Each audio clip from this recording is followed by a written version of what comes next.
I liked episode 3, Blood and Whiskey. I did too. It the second episode was very much still involved in the central plot, and then this one Mhm. was, but they had a Hoyt and Kelly and Abby kind of doing their own thing that was still kind of connected in a looser way. So I liked seeing what this show will be when it's not fully immersed in the central plot. I thought that was Mhm. my biggest takeaway with the episode, because at first I was like, what are we doing? But I really appreciated how um Abby's strength once again. She's in it for the long haul, I'll say. She Hmm. is. It felt like a Western, which is strange to say because we've been saying that, but it felt very much this is the problem of the week type of Western Yeah. trope. That it felt very like not necessarily wholesome, but like something terrible's going down and Abby has to fix it. And I thought that was rather cute. And I like the Sullivan sisters. Yeah, I think the thing I liked the most about this episode was, like you guys said, it was the stakes were a little bit lower. Of course, they were still important to the characters involved, but this is a show that's very much been dealing with life and death stakes since it began. The stakes in this one were a little bit lower, and I think that allowed us to spend a little bit more time with the characters and see who they are and learn Mhm. more about them. I love that Abby was sent on a mission to basically evict these people, and yet she took it as her own mission to go and save them. And oh my goodness, the way she spoke to the sheriff in that final Whew. scene, Mhm. Oof. icon. Like the subtext in that scene, and I don't even think Tom Davidson realized what she was saying to him. He was like all happy when she like soothed him, and like she is not soothing you there. I know Mm-mm. that whole scene. I was like, wait, does he know she knows he knows she knows? Like, are they playing each other? It's just like a really weird game of chicken. It felt like it, which they're so good. Their scenes are amazing. And I'm gonna miss that dynamic once they both let each other know the Mhm. cat is out of the bag and I do know who you are, though it is still somewhat unclear whether how much Tom knows. But Tom is he's an instigator because those scenes with him and Augustus Pushing the down buttons. pushing them. And then like the whole thing, I like to play this game. What's in your pockets? And I was like, who plays that, Tom? I know it was so interesting. We really got into Augustus, his whole world, jumping off of him shooting that man. He's going through that, and then he's sort of, as far as I have read him, like a loyal character who Mhm. is still like secretly skeptical, or like likes to be one step ahead of people, and then suddenly Tom is just like all on his case for, it felt like, no reason. There's probably a reason, but I was just like, oh, why are you like on his back about nothing right now? So it was interesting to see that dynamic play out and see like his limits, Augustus. Like, is he willing to move the goalpost to be loyal to Tom? I thought that all those scenes were very captivating. Yeah, and I feel like it's funny because we said that Augustus was possibly the hardest character to read, and then there's the sheriff going and saying the same thing. I can't get a read on you. But even with the fact that we could never really read what was going on in Augustus's head, we knew he was a decent person. And I don't know, maybe the sheriff is a little bit skeptical, or dare I say worried about the fact of how good Augustus is at his job, because remember he tracked him last week and saw him making that deal with those people, and then he had to go and pretend that they were the people who shot Liam. um I don't know whether it's to do with that, but it is very interesting because the start of the episode had us thinking that Augustus knew what he had to do in the situation and he was okay with that. But I think the further the episode went on, you've seen that he actually wasn't okay with that. And the gravity of the fact that he killed someone last week who may not have been the guilty party is starting to set in on him. Yeah, because he also makes a point of knowing the people in town. So that ending scene with him and Griffin's girlfriend, the white dove.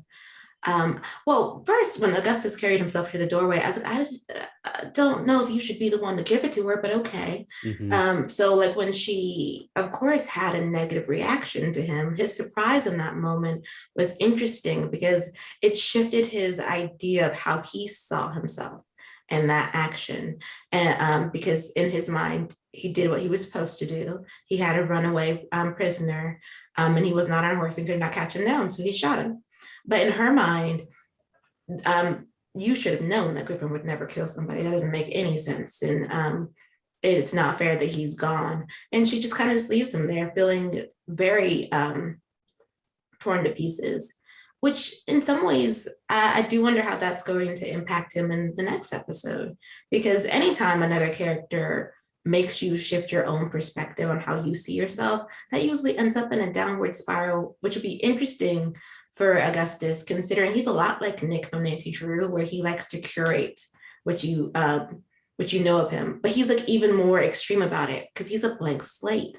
Besides being pleasant, loyal, and devoted to justice. But other than that, you don't know anything about him. Yeah, he very much comes off from what we've been told, like the moral compass of the town. And I think that'll obviously weigh on him now that because he's starting to question everything. And like 2 days ago before the sheriff turned up, he was comfortable in his role as the deputy. But now between the fact that he was questioned about the fact of why was he passed over for the role of sheriff, and now that the sheriff, he was very happy that the status quo had been returned to the town. We have a new sheriff. I'm still happy to do my job as a deputy.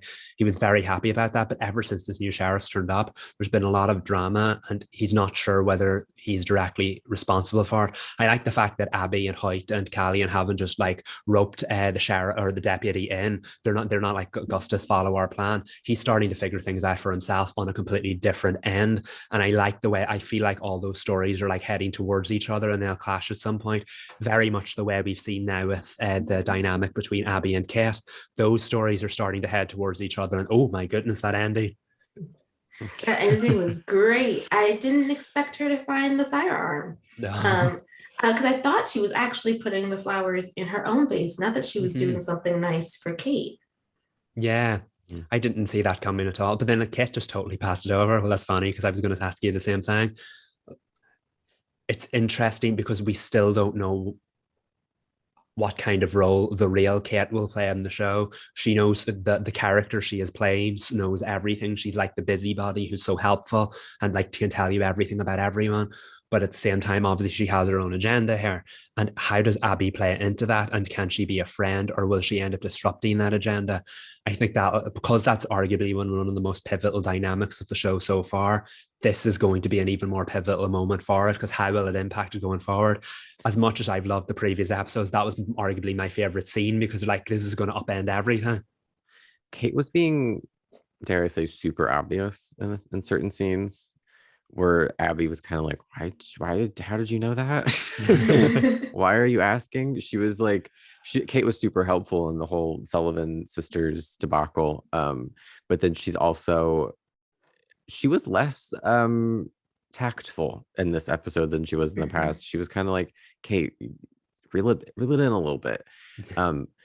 Do you think that they're gonna spill each other's beans to each other next week? Or is I kind of feel like that's one of the places moving forward. They can either not trust each other or they can fess up and be like, lay all the cards on the table. I kind of want them to be tentative about telling each other things, but I also don't want to watch the next episode and she explains it away by Independence being a dangerous town. And I said, no, confide in each other. I really like their relationship. And I feel like there's only but so long they can do this thing where the both of them don't know too much about each other. And I say that because, like you said, Reed, Kate was not subtle, especially when she asked about her sister. And I was like, I don't remember Abby telling you anything about her. For a minute, I was like, is Abby fabricating this whole story about her sister? But I was like, I don't think Abby's a sociopath. Oh, but this is Sophia Bush. You're not listening. But those CW Mo, you should be listening. She should play Abby's sister. Yes, I love it. Yeah. I love it. I love it. I love it. What was I going to say about Kate and Abby? I don't remember. Well, I have another point about Kate, though. It has to do with Kate and Kai. Kate is like the de facto mayor, but Kai's got a lot of influence too. I love the both of them teaming up together to help Abby save the Sullivan sisters store. And they're both like, well, so-and-so isn't doing this because of this. So we're going to have them come over to the store to buy this. And I was like, how do you all know everybody's business? Like the both of you just know everything. Kai's washing the dirty laundry and he knows everybody's dirty laundry. The way he was eavesdropping on Kate and Abby's conversation, which I love that scene because it was just like so like modern and normal. They're just like two girls having tea, gossiping, but it's like 18, whatever. I think he acts like he doesn't know certain things and he uses that to his advantage to like, Mhm.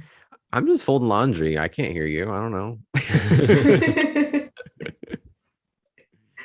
I can't wait to find out more about Kai and Mhm. more about what he knows and if he knows about Kate being a federal agent or not. No one else does. It'd be interesting if he is kind of aware of what she's been up to and just hasn't said anything. Just like he Mhm. hasn't said that he has feelings for her, which perhaps he will soon. Oh, you know what I was gonna say? Um, Abby found out about the land in Texas, right? That Tom Davidson was trying to get from the Sullivan sisters. Mhm. Mhm. And isn't Kate like kind of privy to that based on her conversation with the other spy in episode 2? So I feel like they could kind of compare notes on that. Yes. They need to work together, be partners, Yeah. figure I mean, out they what's don't going have on to with tell Tom. everybody they don't have to tell each other everything. Like I definitely think Abby should maybe keep her motivations in her corset for now. Like keep that up your sleeve. But you have to she has to share something with Kate. You have to give her something. Yeah, Mhm. I'm really intrigued to see the dynamic going forward because they were so close and they got so friendly right out of the gate, in spite of Abby's reservations about like forming a relationship with anyone. So I can't wait to see where it goes. Like, could this take their friendship to the next level and they both try to take down the sheriff, or is this very much going to be a case of like Batman versus Superman and I've got my own way of doing it, stay out of my way kind of thing? You Power know, I in hope numbers, not. ladies. yeah, you know. Yes, work together. Though and that's their partnership might work as a contrasting point to the partnership between Hoyt and Callian, which got off to a rocky start. I mean, not that Callian can help that he's such a great man, but Hoyt was not appreciating that since the Reyes family likes Callian. And Yeah, Lucina Hoyt was definitely looking. Hoyt was having a really bad day. yeah. Yeah. It'd probably be in Abby's best interest to have another team member on the side. Yeah. Because you can't depend on Hoyt. That man was just up and down throughout the whole episode and literally up and down off horses and being punched and unconscious. He probably had a concussion. No, I have to say, I'm obsessed with them too. After that episode, when it started, I was like, didn't we do this last week about them learning to trust each other? And then we're like, we're right back here again. But seeing the two of them go on that adventure together and that Callian come through, and then the fact that Callian made Hoyt see that he was a better person and that Hoyt knew it, but he just always chose the wrong side. I think it was a surprisingly pivotal episode for him as a character, even though, like we said, the stakes were somewhat lower than previous episodes. It was nice to see the return of Jacob and the former town he was in, and that Hoyt got to like make the right choice in the end and help Jacob's father by pretending to be the priest one more time. It was He went through it in that episode, and I'm sure when he woke up that morning, he didn't know what he'd be doing by the end of that day. But Well, I wow. mean, he deserved it. He needed that. He needs to Mhm. continue to be bullied into character development. He does. It is unfortunate though that like as he was growing, not that Callian hasn't been growing too, but that being caring about so many people is causing a problem between Callian and his tribe because of Mhm. what they need and like the fact that he missed the meeting because he was trying to get Hoyt out of a sticky situation, and then you can't really explain that to one of his elders because that elder doesn't care. Like, Mhm. we needed you in this moment. You were the one who wanted to schedule the meeting, and then you didn't arrive. You're not taking care of your responsibilities. And it's just, I was like, oh, I mean, Callian's trying his best. He's got some new friends. He's trying to make sure everyone is safe. Like, he has a big caring heart. And I wonder if, as we move further into season one, whether or not that will continue to be a point of contention between his people and then his the friends that he has in Independence. He was very much the hero of his episode. You couldn't help but feel for him afterwards. That obviously, he was probably left feeling like he'd made the wrong decision. But at the end of the day, his interests were still in helping his people, because at the end he was trying. I know it was very like long-winded thing, but he was trying to help Hoyt, who would then ultimately help them take down the sheriff, who is ultimately everyone's problem. But This is the thing, and that's a very modern story where there are differing views on certain subjects, and it's like if you're hanging around with them, you can't be here, and your heart's not in it. When Callian, if there's one thing you can say about Callian, his heart is 100% in it. It's just unfortunate that not everyone's going to see that right away. I know. Hopefully things get better than not get worse for him as far as like balancing that. Um, what else about episode 3? It seems like each episode is building to create like the bigger world around Independence too, and I do appreciate that we're not just stuck in Independence. We got to Hope Springs? Is that the town that? I think that's right. Is it? It's Yeah. an Angel. Is it Angel? Oh, Angel Oh, Springs. yeah. Angel Springs. Okay. I think We're Angel halfway there. Springs. and they mentioned Austin. And I forget what the context of that was. I believe the Walker series, the modern day Walker, takes place in Austin.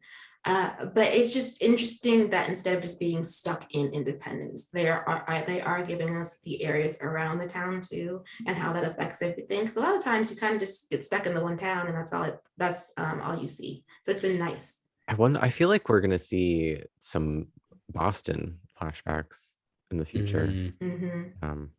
Kate was really interested in like where in the East Coast, and Abby was like East Coast, period.